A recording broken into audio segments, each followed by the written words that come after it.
My mom begged me to come home for the holiday. After an 8-hour drive, I arrived, and she opened the door and said, "You're babysitting your sister's kids. We're going to Hawaii." Then my sister muttered, "Kids, don't wipe your feet on him." Parents burst out laughing, but the smiles disappeared from their faces when I announced what made them turn pale. Now they're begging me not to leave. I drove 8 hours straight from Chicago to the middle of nowhere near Cincinnati because my mom said she missed me.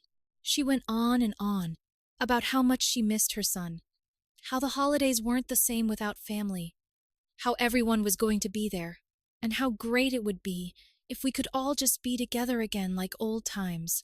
She left that last part in a voicemail, crying halfway through. I listened to it twice before I called her back and said yes, I'd come. I cleared my work schedule, postponed a trip I'd been planning for months, booked a dog sitter for the week. All the way there, I kept thinking that maybe, just maybe, this year would be different, that maybe they actually wanted me there.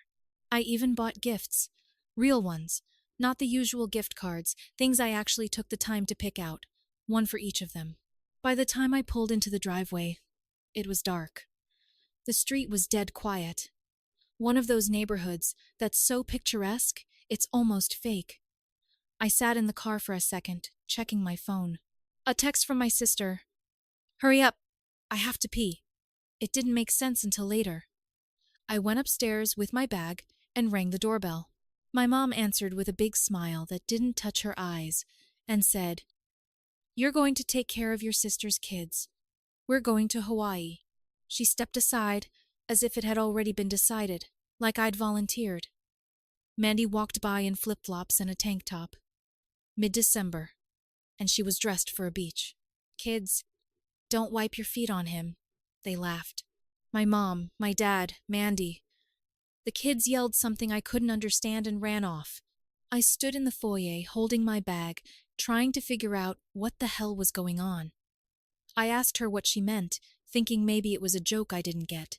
She said they were leaving the next morning, they already had the tickets, and they just needed me to watch the kids for a week. Like it was no big deal, like I didn't have a life. She even said, "You're not doing anything anyway, right?" So I told them I didn't want to say it then, but it just came out. Something I'd kept to myself. Something I thought they'd be proud of, or at least pretend to be. I told them that I'd gotten the offer, that I was moving across the country in 2 weeks. A huge step up, that this would be the last Christmas I'd be around for a long time. The room fell silent. My dad looked like he just swallowed something sharp. My mom's smile broke in half. Mandy didn't even try to hide the way she rolled her eyes. And then the begging began. They asked me to please stay, said it wouldn't change anything. That they really wanted me here. That I could still help with the kids for a few days. That Hawaii wasn't even that long. Said they'd bring me something nice from the trip. But they'd already tipped their hand. They thought I was just an extra.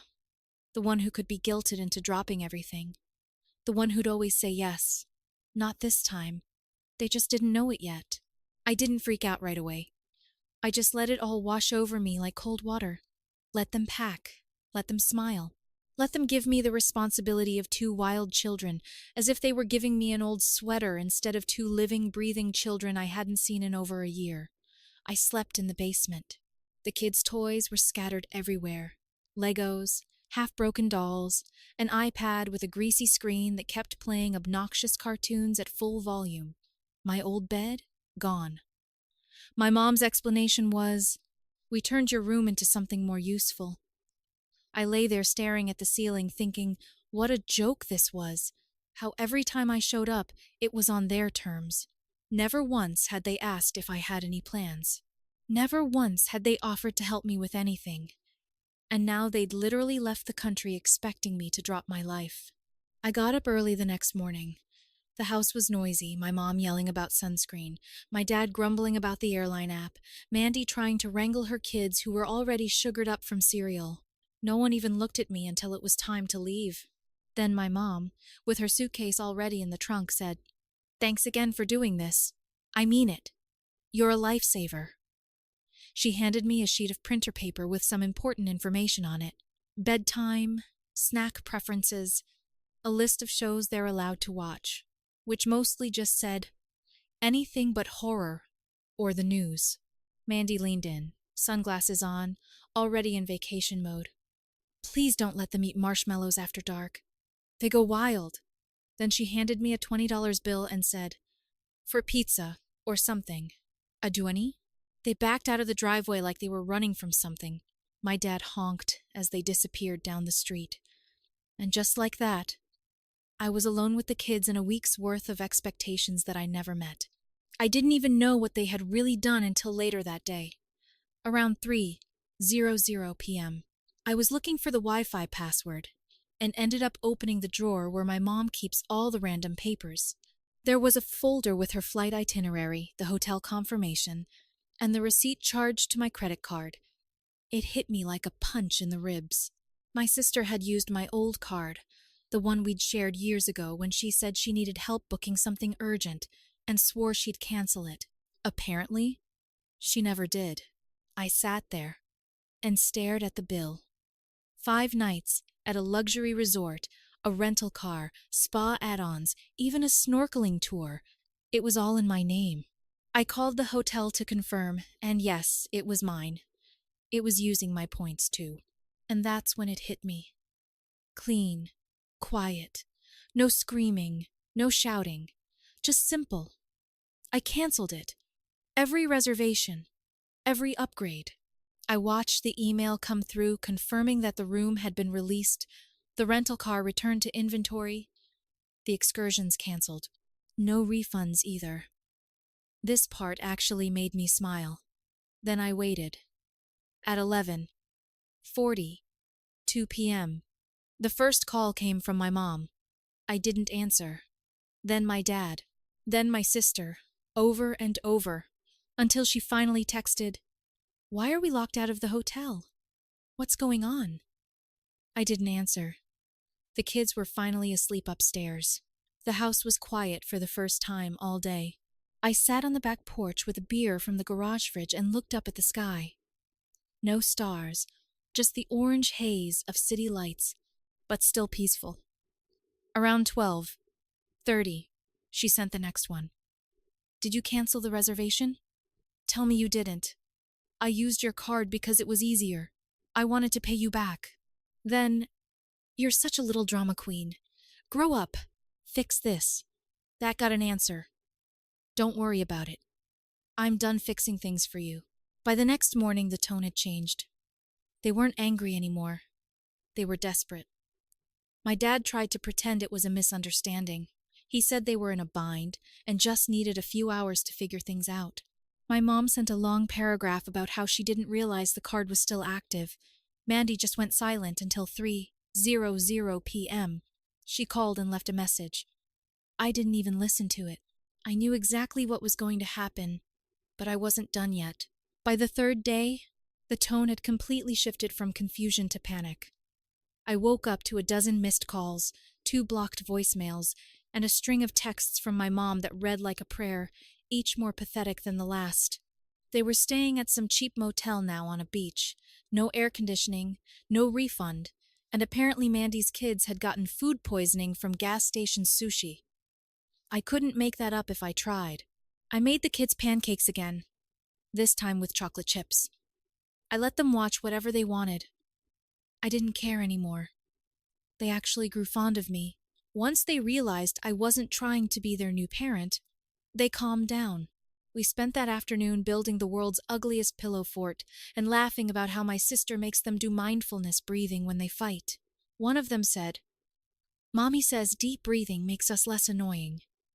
That night, just before bedtime, the front door flew open. No knock, no warning. Mandy was standing next in flip-flops, her hair a mess, her forehead sunburned. My mom was behind her, looking 5 years older, and my dad came in last, dragging their battered luggage as if they just fled a war zone. "You think this is funny?" Mandy said. The kids froze. I told them to go upstairs. They did, but not before one of them whispered, "Told you she'd come back pissed." When they were out of earshot, Mandy started. Called me selfish. Said I ruined her only real vacation in years. that I was a spiteful little man-child who couldn't handle being asked to do one thing for his family. My mom stood behind her, nodding like this was all just a misunderstanding that I needed to apologize for. I let her go on for almost 5 minutes. I said nothing. Then I reached for the envelope on the kitchen table. I quietly slid it over to my mother. "What's this?" she said. "It's the bank statement," I told her.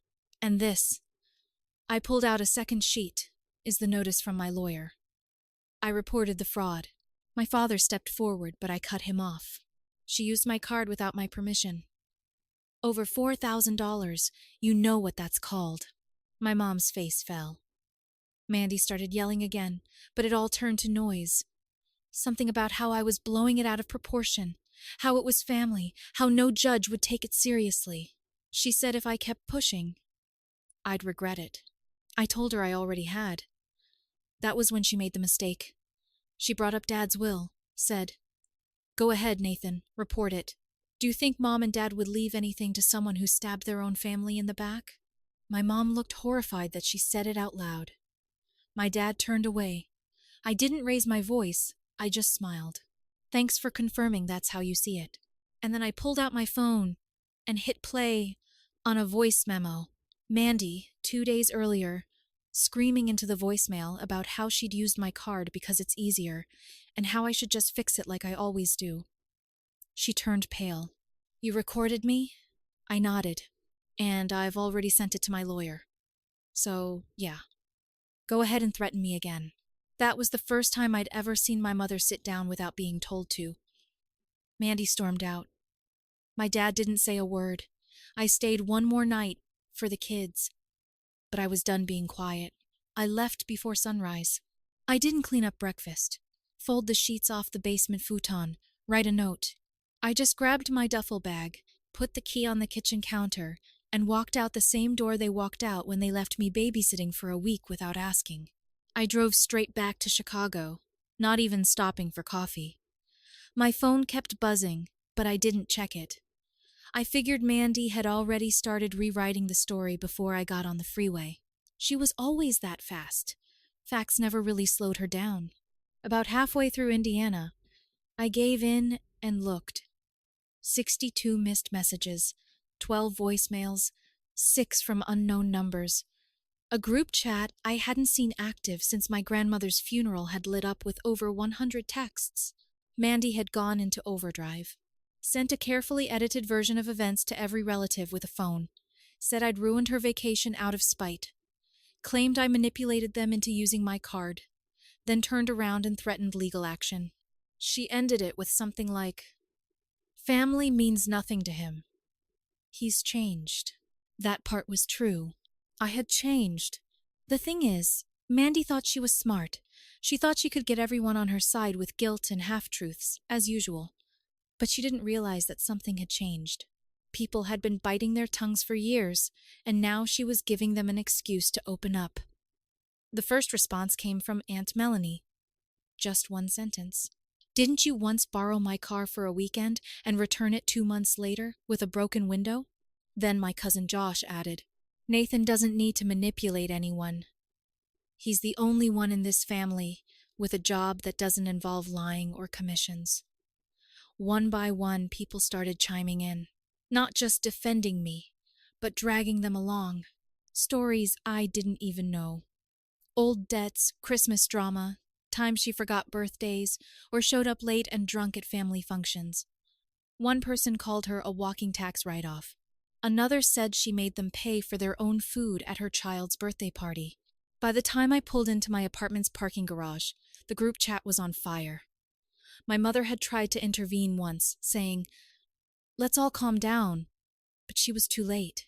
Mandy had armed the family, and they turned on her first. That night, around midnight, my phone lit up again. It was my dad. He didn't even say hello.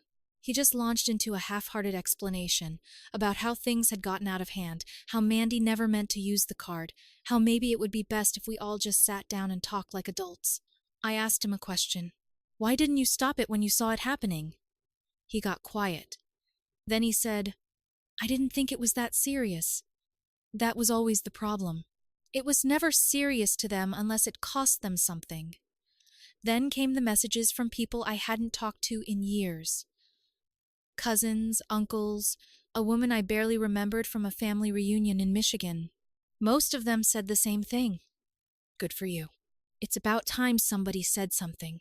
And then, Sunday morning, just before noon, there was a knock at my door. I opened it to see my mother standing there, her hair pulled back, her face washed out, wearing the same coat she always wore when she was upset but tried not to show it. The kind of coat she used to wear to my school when I got in trouble. I hadn't seen it in years. I drove all night, she said. I need to talk to you. I didn't let her in. We stood in the hallway while she explained that Mandy had locked herself in her room, the kids were staying with her dad for the week, and my dad wasn't speaking to any of them, said the family was falling apart, said I had to help fix it. I let her talk. She cried quietly. Told me I was overreacting, that yes, mistakes had been made, but surely the family could work through these things. She said I should understand how hard things had been for Mandy, being a single mom and all, how stressful the world had been lately. She asked me if I really wanted to be the reason things got worse. So, I told her something she wasn't expecting. I told her that I'd already moved on, that I didn't need her anymore, that I wasn't going to set myself on fire just to keep her warm. Not again. Not ever again. She tried to say something else, but I stepped back and gently closed the door, and I didn't feel guilty. After I closed the door, I stood there for a while listening. She didn't knock again. She didn't say anything. Finally, I heard the soft creak of the elevator coming down the hall. That was the last time I saw my mother face to face. The next day, I got a call from my attorney. Mandy had finally responded to the formal letter through a lawyer. Apparently, one of her friends knew a guy who owed her a favor. They weren't trying to deny the accusation, not really, just spinning it. Their official position was that I had implied that I consented to the charges by providing access to the card. Their words. What they didn't know was that I had already flagged the account months ago. Had everything in writing from the bank. Every transaction. Every timestamp. The hotel even confirmed that the reservation was made from Mandy's IP address. Her name was all over the records. There was no case, and her lawyer knew it. That afternoon, he called mine and said something that told me everything I needed to know. She wants this to go away quietly. I didn't react right away. I let her sweat. Meanwhile, the family group chat went dark. Someone, probably Mandy, had deleted it. My mother tried to call again. I didn't answer. My dad sent me one of those vague boomer texts. Hope you're okay. Things are complicated. Let's reconnect soon. I ignored that too. But the real turning point came from someone I wasn't expecting. Mandy's ex. He sent me a message out of the blue. Just said, heard what happened. Not surprised. Are you okay? We talked for over an hour. Turns out he'd been through something similar with her years ago. Different situation, same playbook. Guilt, manipulation. Taking what she felt entitled to and spinning it into a sob story when caught. He even offered to help me with the lawyer stuff if I needed it. He ended the call by saying, "You're not the first person she's used, just the first one to fight back." That stuck with me. By Friday, my lawyer had drafted a final offer. No charges, no court, no public embarrassment, on one condition: full repayment of every dollar charged to my card in writing through her lawyer within 90 days. No extensions. The response was a temper tantrum disguised as a legal email. Mandy claimed she didn't have the funds, that this would ruin her, that I was punishing her children. That last part, that's what pissed me off. So, I told my lawyer to go ahead. The next few weeks were quiet. My mother went radio silent. I guess she realized that the usual emotional blackmail wasn't going to work this time. My dad sent a card in the mail. A generic Hallmark thing with some handwritten note about forgiveness and healing. I threw it in the trash without opening the envelope. Then, one day, the remittance came through. All of it. Full repayment. I stood there staring at the confirmation email for a good 5 minutes. Not because I was surprised, but because I knew what it meant. She wasn't sorry. She was just scared. I made one last trip that weekend. Not to see her, but to pick up the last of my things from a storage unit I'd paid for near her house. While I was in town, I got a message from my aunt, the one who always hosted Thanksgiving. She said the family was planning a little get-together in a few weeks, and they hoped I'd come. I told her that I appreciated the invitation, but no, I wouldn't be there. I was done showing up just to be the one they laughed at, leaned on, or left out. I'd spent years trying to stay connected with people who only called when they needed something. This time, I walked away. It's funny how quickly people disappear when they realize they can't blame you anymore. After the money hit my account and the emails from their lawyers stopped, everything just went quiet. Like they knew I was finally off the leash and there was no pulling me back. No more last-minute calls to help out. No more guilty voicemails about how we used to be a family. Nothing. Just silence. Thanksgiving came first. The same aunt who defended me in the group chat ended up texting me a photo of the dinner table. Half the chairs were empty. She wrote, "Mandy didn't show up. Neither did your parents. Don't think anyone missed the drama. Christmas was next. I always went, no matter how bad the year had been. Even in college, even when I could barely afford gas. This time, I didn't. I stayed in Chicago, went to a holiday misfits potluck hosted by one of my coworkers. A bunch of people who'd also cut ties with toxic families just sat around drinking boxed wine, eating overcooked lasagna, and playing stupid board games. And you know what? It was the best Christmas I'd had in years. There was this guy at the party, really quiet, kind of awkward. He just had no contact with his dad after years of emotional manipulation. He asked me how I knew it was time to finally leave. I told him something I read once on Reddit years ago, back when I thought maybe I was the one being dramatic. It said, "If they didn't treat you like family when they had you, they can't call it betrayal when you leave." That stuck with me, because that's what happened. My family only cared about me when I was useful.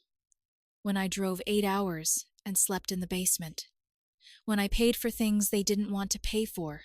When I kept my mouth shut. The second I said no, I was the bad guy. I kept expecting someone to break the silence. Maybe my mom with one of her check-in texts. The kind that started with "hope you're doing okay," and ended with a long paragraph about how much I'd hurt her. Or my dad, pretending none of it happened, trying to draw me into a conversation about sports like we were just two regular guys. But nothing came. And the longer it went on, the easier it got. In February, I finally cleaned out the old storage unit near her house. Just threw out what I didn't want, donated the rest. A stack of yearbooks, old holiday cards, a broken Xbox controller that I never fixed. I found a shoebox full of family photos in the back, dusty and bent at the corners. I looked through maybe 5 of them before I closed the box and left it in the donation pile. I thought I'd feel something. I didn't. A week later, I got a final text from Mandy. Just 4 words. "Are you happy now, asshole?" I didn't reply.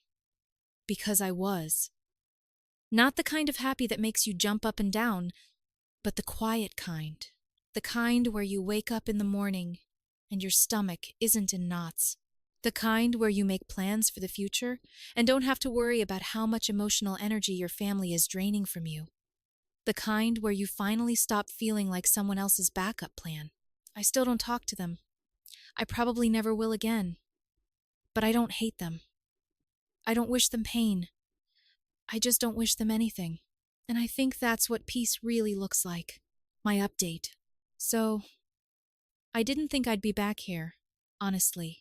After everything that happened over the holidays, I thought that chapter was closed. No calls, no texts, no weird birthday card with passive-aggressive Bible verses, just silence. It was perfect. Until last week, out of nowhere, I get this certified letter delivered to my apartment. Real official looking. I thought maybe it had something to do with taxes or work. No, it's from a law firm, not mine. Turns out my parents are now talking to a probate lawyer. And guess what? They want to change something about the family estate. Specifically, they want to discuss the structure of future inheritance and family financial responsibilities. That's literally what it says. I had to read it 3 times. Basically, they're trying to put together some kind of new trust or arrangement that, get this, includes a clause about family caregiving roles and responsibilities. In other words, they're trying to get ahead of things and make sure that someone, guess who, is legally obligated to take care of certain family burdens in exchange for staying in the will. And when I say someone, I mean me. The same guy they used as a babysitter, whose credit card they stole, who they humiliated in his own childhood home. The same guy they haven't spoken to in months. I called my lawyer before I finished the letter. He laughed. Really laughed. Said he'd seen this kind of move before, usually a mix of desperation and control, trying to lure someone back in with the idea of a future inheritance while slowly roping them into caretaking or financial support down the line. And yes, it can be contested if they try to force anything, but the fact that they're even thinking that way? Wild. It gets better. Apparently Mandy is the one pushing for this. My lawyer got a heads up from someone on the other side that Mandy is trying to angle herself back into good standing with my parents, but part of her deal is to shift responsibility for anything long-term debt, care, property, etc. away from herself. To me, the reliable one. Even after everything. So, yeah, looks like this saga isn't over yet.